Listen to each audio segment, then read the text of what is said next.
So today I quickly want to go over the draft from game 1 of T1 versus D plus Kia the other day, and then afterward I'm going to quickly show you kind of a similar situation in which this draft was in, but what I would have done instead. So real quick, the basic draft guideline which T1 shows really well in this game that I want to explain in this video is essentially counter what enemy team just picked and pick the next OP character you think is in line.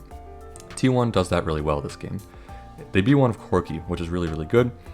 He's the strongest champ in the game, by far in my opinion, other than maybe Tristana, but B1 should basically always be Corki. I 100% agree with this.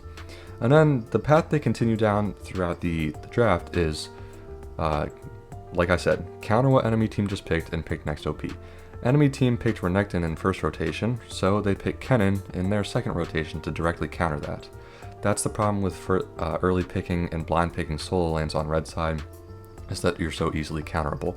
So they pick Kennen to directly counter the Renekton matchup, and then they pick the next OP in line, which in their eyes is Poppy in the jungle. Same thing applies in the next phase. D plus pick Misfortune on R4, T1 pick Jhin to counter that directly. In their eyes, Jhin is a quote-unquote counter. It's not what I would pick, but they pick Jhin, and then they pick the next OP, which is Leona in their eyes. So this comp overall isn't necessarily what I would pick in terms of champions, but it's still a solid teamfight comp with good scaling. But the real big point here is that T1 displays really solid draft strategy and draft format here in the order they pick their champions, meaning counter what enemy team just picked and pick the next OP. Now I'm going to skip over to my draft and what I would pick in this circumstance to show you guys a little bit more about this strategy. Okay guys, so here we are. I'm just going to kind of run through the draft as if I were T1 and answer red side's champions if I were drafting. The champions are going to be a little bit different obviously, and keep in mind that if I were picking these champions, DK probably wouldn't have picked the same champions in response. I'm just showing it in terms of how to do this drafting strategy, which is super basic. It can be applied in all levels of competitive league and all levels of drafting. It's really basic and really easy to do. So when you're on blue side, the first question you want to ask is, who do we think is the strongest character in the game? And that's going to be your first pick on blue side. So in my eyes, and I agree with T1, it's going to be Corki on blue side first pick, especially when Tristana's banned. I think Corki's the strongest by far. And then in this draft, D plus first rotated Renekton and Talia. So what do I do to answer that? Well, we do what T1 did correctly. Counter what the enemy team just picked and pick the next OP. In this case, we already have mid to mid matched up, so we can't directly counter mid lane. So we want to directly counter top lane first. What do we want to pick that's good with Renekton? Well, I really prefer scaling teamfight comps with really good range. I think those are the strongest comps to go for.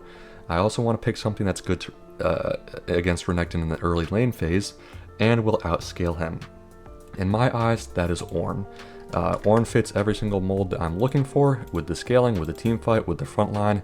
He beats Renekton, if not goes really even with Renekton in the lane phase, and he's obviously going to outscale him. As soon as Ornn picks up his plated steel caps plus frozen heart, Renekton's never really going to be able to move him at all, and from that point forward, Ornn is going to have the advantage in the matchup.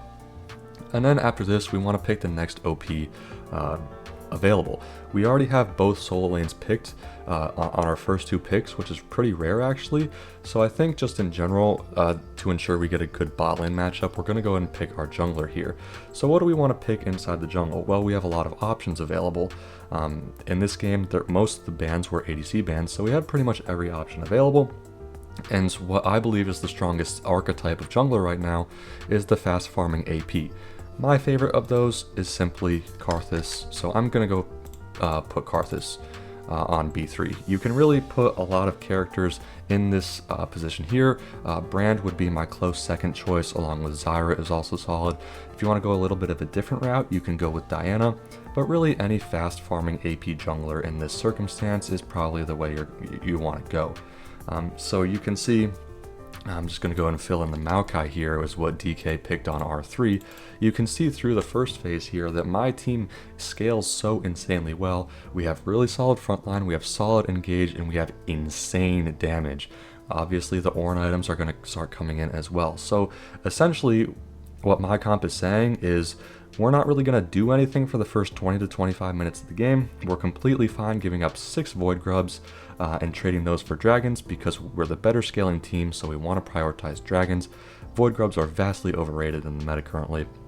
So with the fact that we'll have at least one dragon by the time our comp comes online, we're completely fine settling and giving up a turret or two, a bunch of turret plates, going down 15 to 20 farm. It doesn't really matter.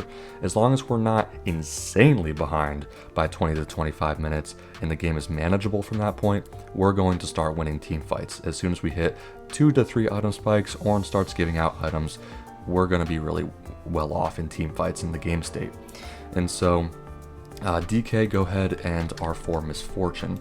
And so to, again, show this drafting strategy, counter what enemy team just picked and pick the next OP. Obviously, we have our bot lane left to pick. So we want to pick something that directly counters Misfortune and fits with our team, which the themes of our team are scaling, range, and team fight. That's pretty much it. So what is a character, an ADC, that fits all of those archetypes that does well into the Misfortune in the lane phase? Well, with all of those ADC bans, my answer to that is going to be Twitch. This champion is really underrated in competitive play and is really, really strong in general. Again, he scales ridiculously well with my team, and he has really, really great range with his ultimate. If the Renekton or the Maokai ever want to get on top of my Twitch, it's essentially going to guarantee their death, even if they end up one-shotting the Twitch, which is really unlikely considering what my next pick is going to be. The Twitch is going to be a really, really solid pick here. And so, of course, we have our support left. So we want something that pairs well with the Twitch in lane, is really good with the rest of our team, scales well, offers good support and CC maybe, and really, in this circumstance, you can pick a lot of different things, but I think, I'm trying to think here, it's really any enchanter, honestly, that is going to be our best bet, and I think I'm just going to go with, I'm just going to go with the Soraka. I mean, it's really simple as that. There's nothing really special to this comp, and then DK finished with the Braum, I want to say. Yeah, it was Braum. So the Braum is actually a really good pick here on R5 because it blocks my Ornn ultimate, or at least has the capability to do so. So that's one advantage that Red Side Draft does have here. But in general, you can see that my comp scales ridiculously well in every facet. And it really covers all of the bases you would want for a comp like this. It's basic front-to-back team fights, great scaling, insane amounts of damage, frontline, sustain, CC, everything you could possibly want from a team comp, this offers. If you combine all of this with the fact that enemy team has Renekton, who's going to be useless at every stage of the game because we have Ornn, and their Maokai is going to be useless because he's going to do this trash Liandry's Warmogs build, really the only way enemy team has a way of winning the game is if Misfortune gets a fluke triple kill at level 1 or something like this. This is a super hard draft win for blue side. Again, I'm just showing it for the purposes of showing the draft strategy. I know the picks on red side would have been different given my different picks. I'm just showing it to say, counter what enemy team just picked and pick the next OP. This can look different for a lot of teams depending on what's strong in the meta in their eyes. This is just what I believe would be strong in this specific circumstance. Thanks for watching. See you next time.